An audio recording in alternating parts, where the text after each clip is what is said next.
10 Laurel parou um táxi na Kensington Street. Para onde, querida? Perguntou o motorista, enquanto ela subia na parte de trás do veículo e se livrava da chuva repentina. Sou Charlotte Street Hotel, por gentileza. Seguiu-se uma pausa, acompanhada do escrutínio pelo espelho retrovisor e, em seguida, à medida que o carro dava uma guinada para o meio do trânsito, veio o comentário: você, me parece familiar. O que você faz?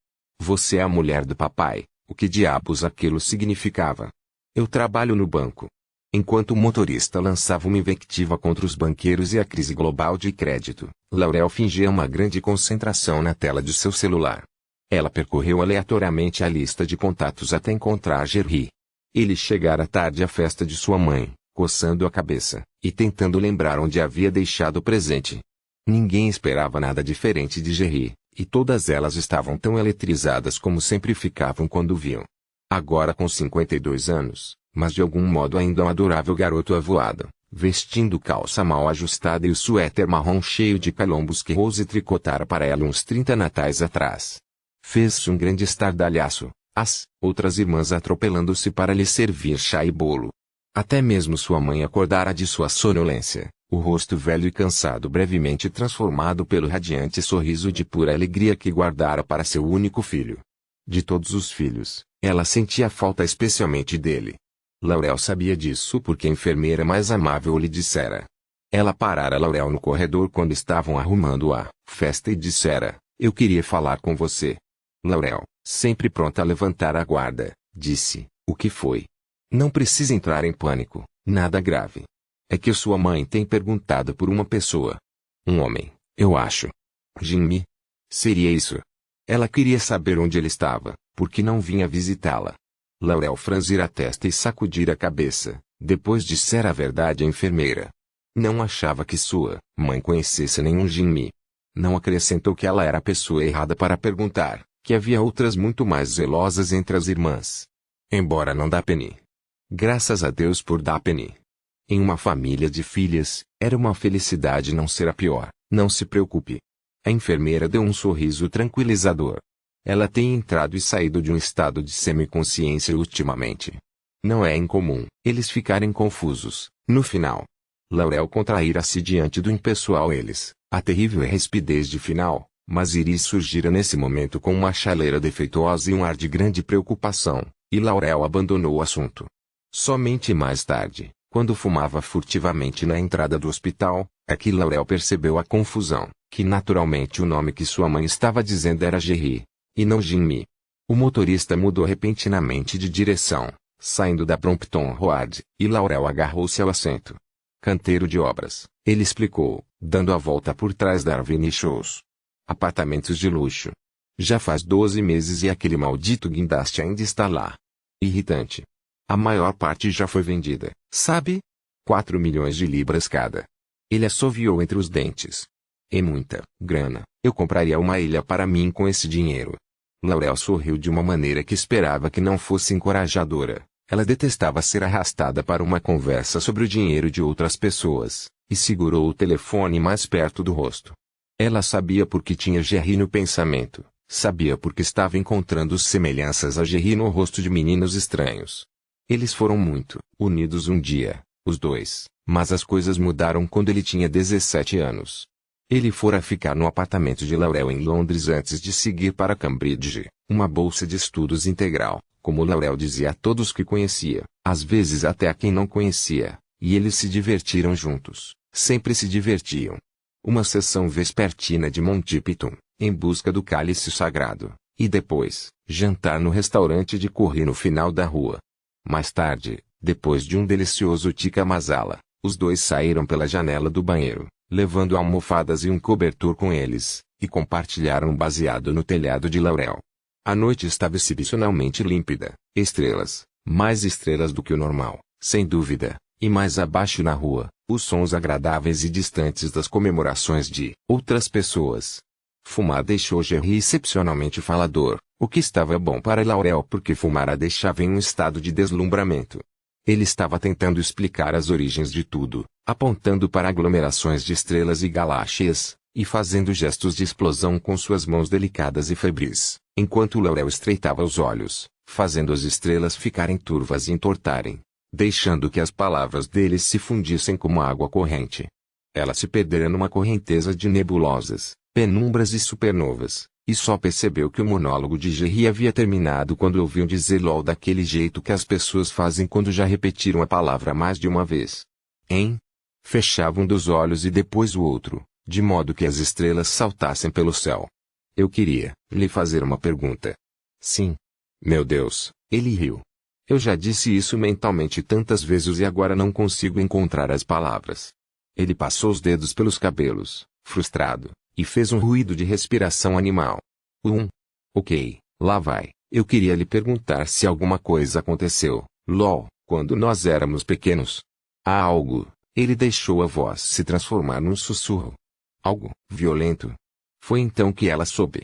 Algum sexto sentido fez seu pulso se acelerar sob a pele e ela sentiu uma onda de calor por todo o corpo. Ele se lembrava. Todos haviam simplesmente presumido que ele era pequeno demais, mas ele se lembrava. Violento. Ela sentou-se, mas não se virou para encará-lo. Achava que não conseguiria olhá-lo nos olhos e mentir. Quer dizer, além de Iris e da Pininuma, brigar pelo banheiro? Ele não riu. Sei que é tolice, só que às vezes eu tenho essa sensação. Você tem uma sensação? LOL, porque se é de sensações assustadoras que você quer falar, na verdade seria Rose. Santo Deus.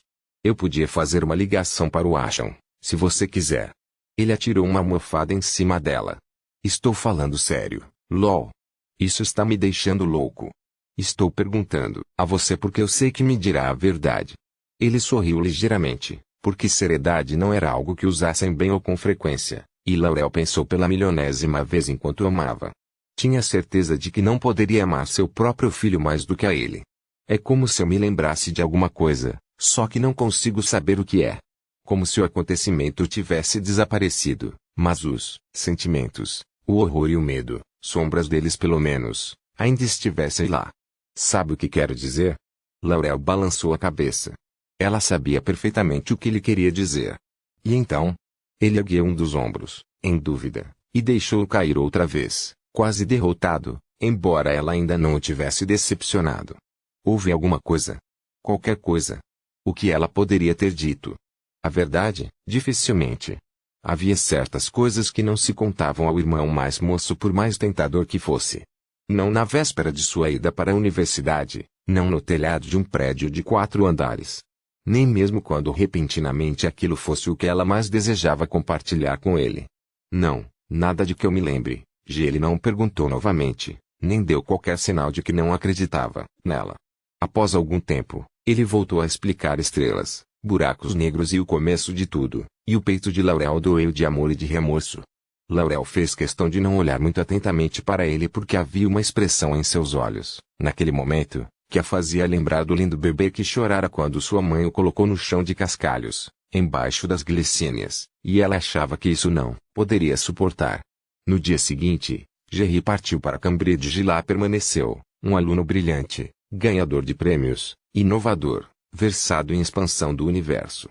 Encontraram-se várias vezes e trocaram correspondência sempre que possível, relatos apressadamente rabiscados de palhaçadas dos bastidores, ela, e bilhetes cada vez mais enigmáticos, esboçados no verso de guardanapos da lanchonete. Ele, porém, de uma maneira inexplicável, nunca mais o relacionamento entre eles fora o mesmo.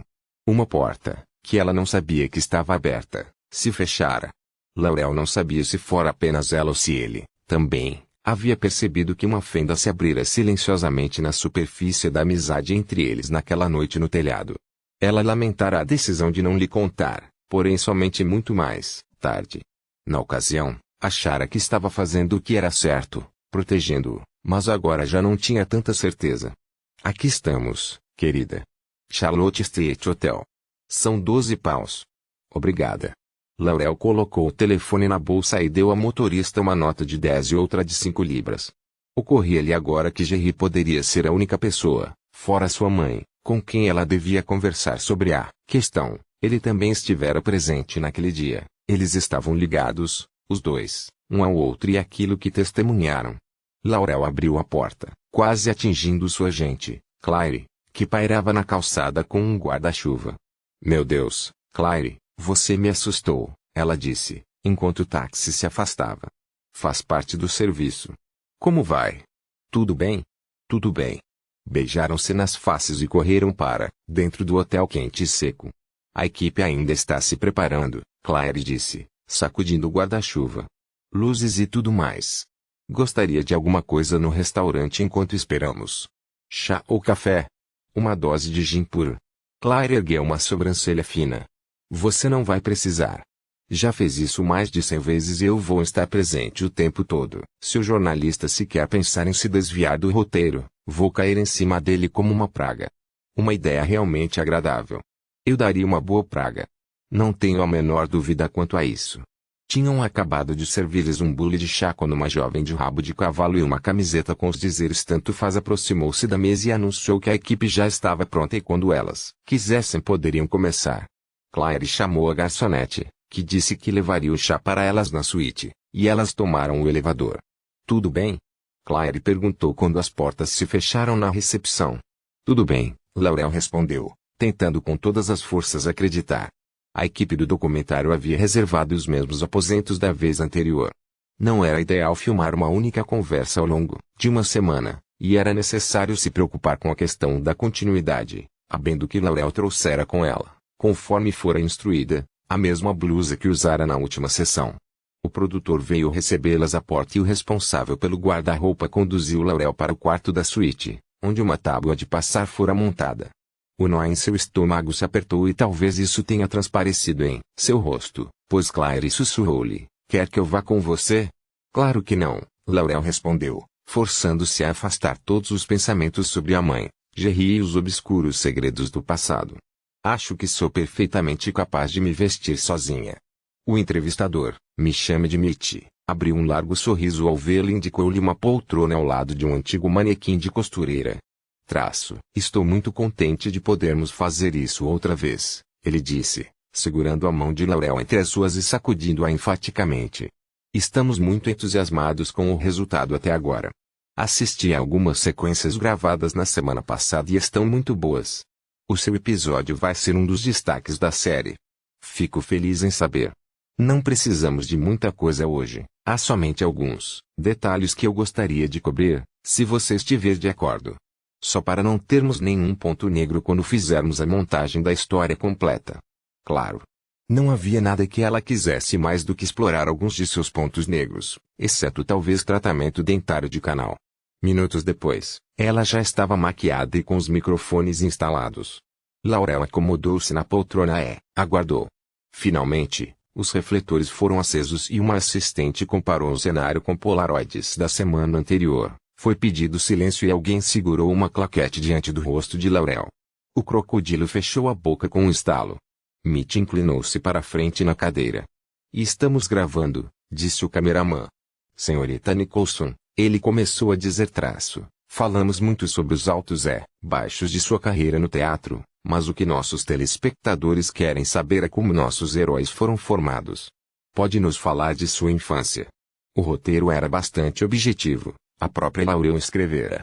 Era uma vez uma menina que morava em uma fazenda no campo, com uma família perfeita, de muitas irmãs, um irmão caçula e um pai e uma mãe que se amavam quase tanto quanto amavam seus filhos. A infância da menina foi tranquila e normal, repleta de espaços ensolarados e brincadeiras improvisadas. Quando os anos 1950 chegaram ao fim e os anos 1960 tomaram impulso, ela partiu para as luzes da vida urbana em Londres, aterrissando no meio de uma revolução cultural. Ela tivera sorte, a gratidão caía bem em entrevistas, se recusara a desistir, somente os inconsequentes atribuíam toda a boa sorte ao acaso, nunca ficara sem trabalho desde que terminara a escola de teatro. Sua infância parece idílica. Acredito que tenha sido. Até mesmo perfeita. Nenhuma família é perfeita. Laurel sentiu a boca seca. Acha que sua infância a formou como atriz? Creio que sim. Nós todos somos moldados pelas experiências anteriores. Não é o que dizem aqueles que parecem saber tudo. Mitch sorriu e rabiscou alguma coisa no bloco de notas sobre o joelho. Sua caneta arranhou a superfície do papel e, ao fazê-lo, a memória de Laurel deu um salto. Tinha 16 anos e estava sentada na sala em Green Acres, enquanto um policial anotava cada palavra que ela dizia. Você era uma de 5 irmãos, havia uma disputa por atenção. Isso a forçou a desenvolver maneiras de ser notada. Laurel precisava de um pouco de água. Olhou à volta à procura de Claire, que parecia ter desaparecido. Absolutamente. Ter tantas irmãs e um irmão bem pequeno ensinou-me a desaparecer no segundo plano. Com tanta eficácia que ela pôde se esgueirar de um piquenique de família no meio de um jogo de esconde-esconde.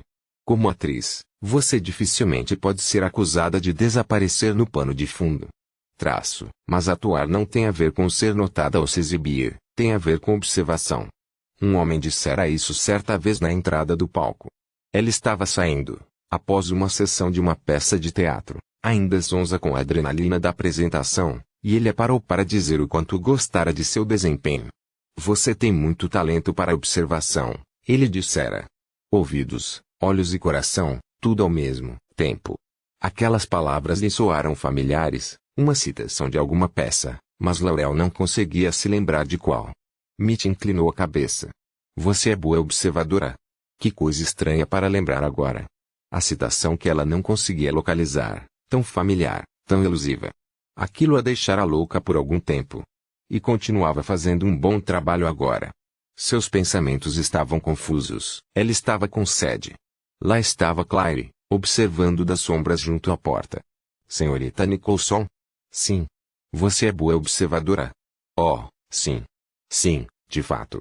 Escondida em uma casa na árvore, o mais silenciosa possível. O coração de Laurel se acelerava. O calor no aposento, todas aquelas pessoas fitando-a, os refletores. Você disse, senhorita Nicholson, que sua mãe é uma mulher forte. Ela sobreviveu à guerra, perdeu a família na Blitz, recomeçou. Você acha que herdou sua força? Foi isso que permitiu que sobrevivesse, na verdade, prosperasse, em um ramo reconhecidamente difícil. A próxima fala era fácil, Laurel já havia proferido muitas vezes antes. Agora, no entanto, as palavras se recusavam a vir à tona. Permaneceu ali sentada como um peixe estupefato, enquanto elas secavam e se transformavam em serragem em sua boca. Seus pensamentos pareciam flutuar, a casa de Campden Grove, a fotografia de Dorothy e Vivien sorridentes, sua velha mãe, cansada, em uma cama de hospital. O tempo parecia condensado, de modo que segundos se passavam como anos. O cameraman pertigou-se, os assistentes começaram a sussurrar entre si, mas Laurel continuou presa sob as luzes terrivelmente ofuscantes, incapaz de enxergar além da claridade, vendo, em vez disso, sua mãe, a jovem da foto, que deixara Londres em 1941, fugindo de alguma coisa, buscando uma segunda chance. Um toque em seu joelho. O jovem entrevistador, Mitch, com uma expressão preocupada, ela precisava de um intervalo, gostaria de beber alguma coisa, um pouco de ar fresco, havia alguma coisa que ele pudesse fazer por ela. Laurel conseguiu balançar a cabeça. Água, ela disse. Um copo d'água, por favor. Logo Claire surgiu ao seu lado. O que foi? Nada, é só que aqui está um pouco quente. Laurel Nicholson, eu sou sua agente e, mais ainda, sua velha amiga. Vamos tentar de novo, sim. Minha mãe, Laurel disse, apertando os lábios que ameaçavam estremecer. Ela não está bem. Oh, querida. Claire segurou a mão de Laurel. Ela está morrendo, Claire. Diga-me do que você precisa. Laurel cerrou os olhos. Ela precisava de respostas, da verdade, saber com certeza que sua família feliz e toda sua infância não foram uma mentira. Tempo, disse, finalmente. Preciso de tempo. Não resta muito. Claire apertou sua mão. Então, terá algum tempo. Mas o filme, não pense mais nisso, eu vou cuidar de tudo. Mitch voltou com um copo de água. Ficou pairando por perto enquanto Laurel bebia. Tudo bem? Claire perguntou a Laurel e, quando ela balançou a cabeça, voltou-se para Mitch. Só mais uma pergunta e depois, infelizmente, vamos ter que encerrar os trabalhos. A senhorita Nicholson tem que atender a outro compromisso. Claro. Mitch engoliu em seco. Espero que eu não tenha. Certamente, não. Tive nenhuma intenção de ofendê-la, não seja tolo, não houve nenhuma ofensa. Claire sorriu com todo o calor de um inverno ártico. Vamos continuar, está bem? Laurel tirou os óculos e se preparou.